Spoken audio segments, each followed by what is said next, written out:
আপনারা দেখতে পাচ্ছেন এই যে মুরগির ডিম পাড়ার জন্য যে খাঁচাগুলো তৈরি করা হয় এগুলো পাট পাট পাট পাট কিন্তু আলাদা করা আছে। আজকে আপনাকে এই পাটগুলোর প্রসেস যে করা আছে একটা পুরা খাঁচা বানানোর প্রক্রিয়া দেখাবো। দেখতে পাচ্ছেন এখানে কিন্তু আপনার ভাগ ভাগ করা আছে। এইখানে কিন্তু একটা পুরা খাঁচা তৈরি করার জন্য এই যে সাজানো হচ্ছে। প্রথমে একটা পাট দিচ্ছে, দ্বিতীয় পাট এখন লাগানোর জন্য নিয়ে আসছে। এই যে দেখেন এটা দুইটা পাট লাগা হলো, এখন তৃতীয় নম্বর পাট। এই পাট দিয়ে ডিম নামবে নাকি? জি। এইটা এক একটা ফাঁক হইলো নাকি?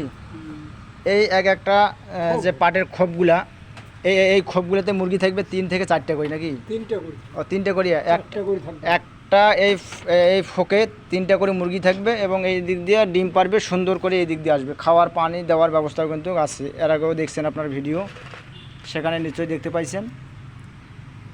ভালো হইলেও আর এই হলো পাট অর্থাৎ খাঁচা। এই যে দেখেন এই খাঁচাটা যখন পূর্ণাঙ্গভাবে সেট করা হবে, এক একটা খোপে আপনার 3টে করে মুরগি থাকবে। 3টে হলে 1 2 3 4 5 6 6 3 4 18টা, অর্থাৎ প্রতিদিনে 18টা করিয়া কি ডিম পাবে নাকি এক একটা খাঁচা থেকে। ধন্যবাদ।